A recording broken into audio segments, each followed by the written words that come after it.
A todas, vereador Mário Frota, em nome de quem eu quero saudar todos os demais vereadores, a alegria de voltar aqui nesta casa, que eu iniciei minha caminhada na vida pública, companheiros trabalhadores, eu sempre falo alto, né?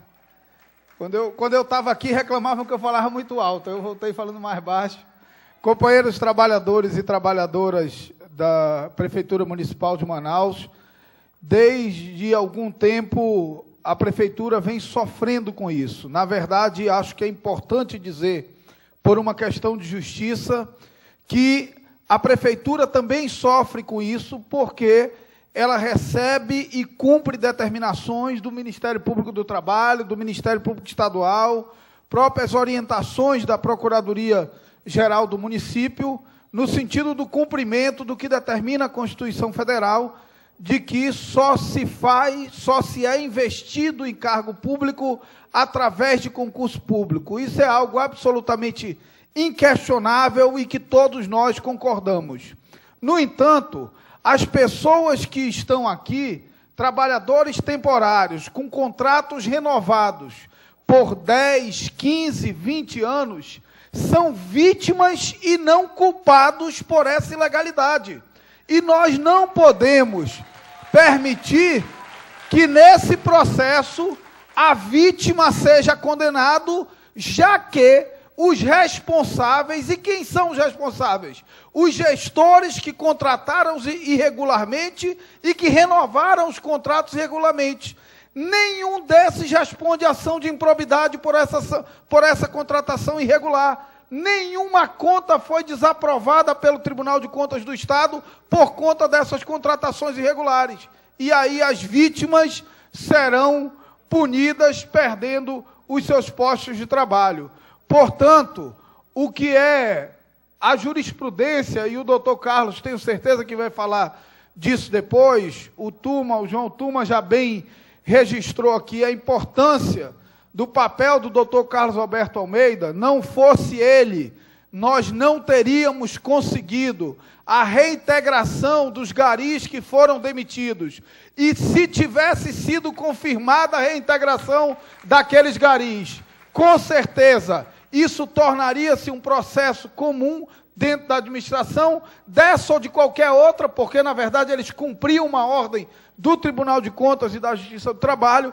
Portanto, nós decidimos, desde aquela época, atuar em duas frentes. Uma frente legislativa, apresentando o projeto de lei 236, que tramita nesta casa, e a frente jurídica, que foi encabeçada pelo doutor Carlos Alberto Almeida, e que hoje garante a permanência de todos os temporários que completaram 5 anos na administração pública. Os temporários que completaram 5 anos na administração pública municipal estão protegidos por uma decisão judicial numa ação civil pública ajuizada pelo doutor Carlos Alberto Almeida, com uma liminar deferida pelo desembargador Turi.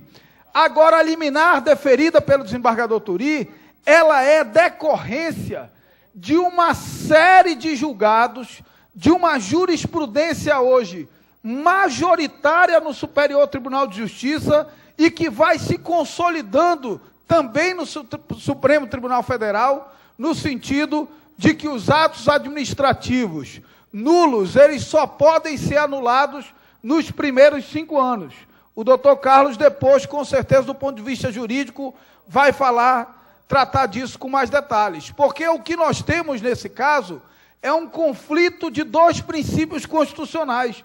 O princípio da legalidade, que exige a investidura em cargo público apenas por concurso público, mas também, por outro lado, o princípio da segurança jurídica.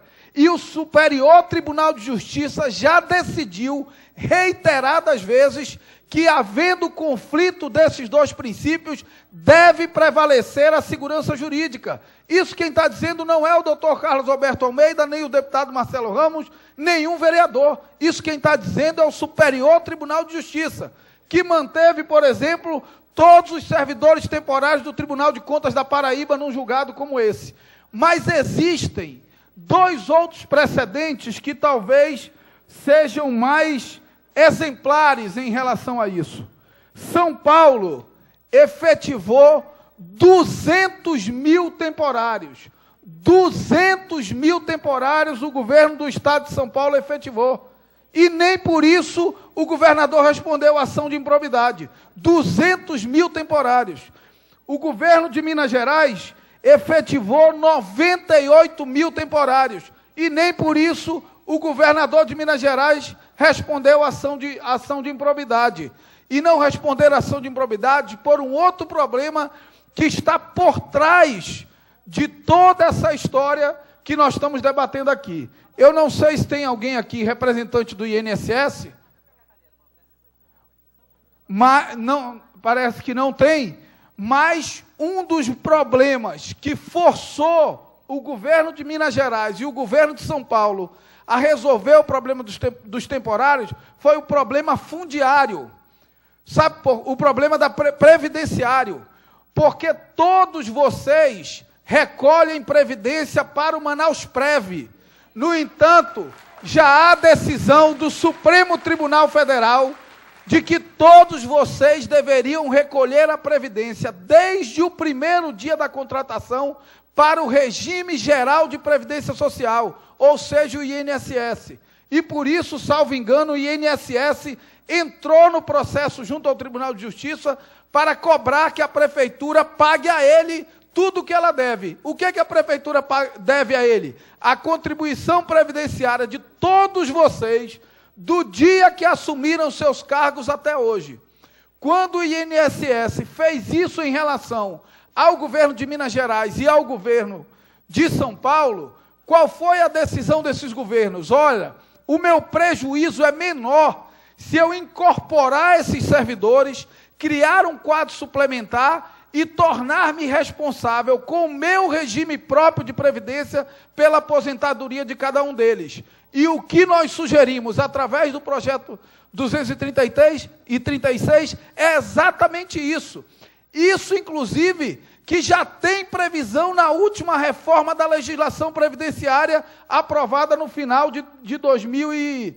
no mandato anterior. Não, no mandato anterior, de 2008, que já tem essa possibilidade. Portanto, é fundamental que haja esse diálogo.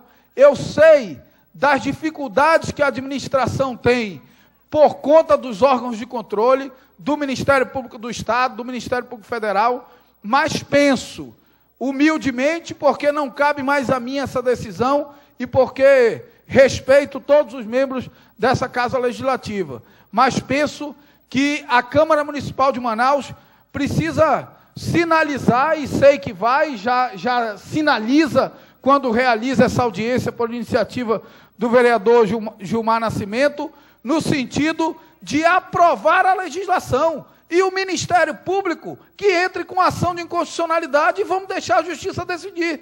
Porque até para que o Ministério Público entre com ação de inconstitucionalidade, tem que existir a lei.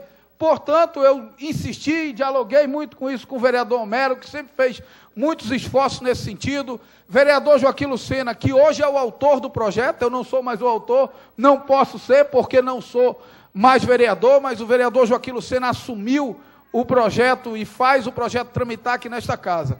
Eu penso que o melhor caminho nesse momento é a Câmara aprovar o projeto de lei 236. O projeto vai para a sanção do prefeito, o prefeito sanciona, e se o Ministério Público achar que tem constitucionalidade, ajuiza a ação direta de constitucionalidade. E vamos esperar o que é que o tribunal vai decidir. A Câmara cumpre a sua função, cada um cumpre a sua função, e o Judiciário vai dar a palavra final. Com a tranquilidade de que até hoje o Judiciário tem dado a palavra final sobre esses assuntos a favor dos trabalhadores, em todos os casos.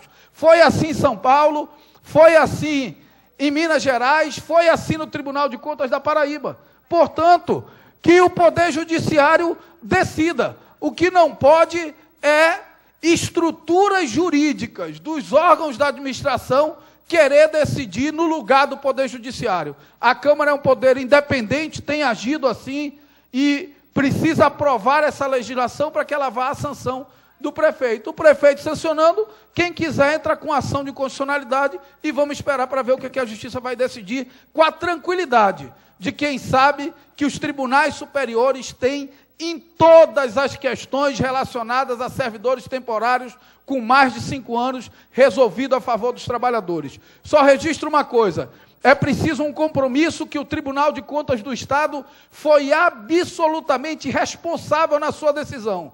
O Tribunal de Contas do Estado decidiu o seguinte, vereador Homero: mantenha-se, respeite-se a decisão liminar que mantém todos com mais de 5 anos. Mas, administrador, não permita mais que ninguém complete 5 anos. Isso é uma decisão responsável, porque é uma decisão que respeita a regra do concurso público, que obriga o administrador a fazer o concurso público. Portanto, essa é a minha opinião, e eu tenho certeza que, diante desse apelo, desse clamor, a Câmara Municipal de Manaus dará uma solução para esse conjunto de trabalhadores. E eu não posso mais votar, mas seguirei acompanhando, porque quando eu saí da Câmara, muitos me perguntavam: mas agora o senhor vai sair e vai esquecer de que tem esse compromisso. Esse compromisso só acaba para mim no dia que a situação estiver resolvida, quer eu esteja onde eu estiver. Muito obrigado.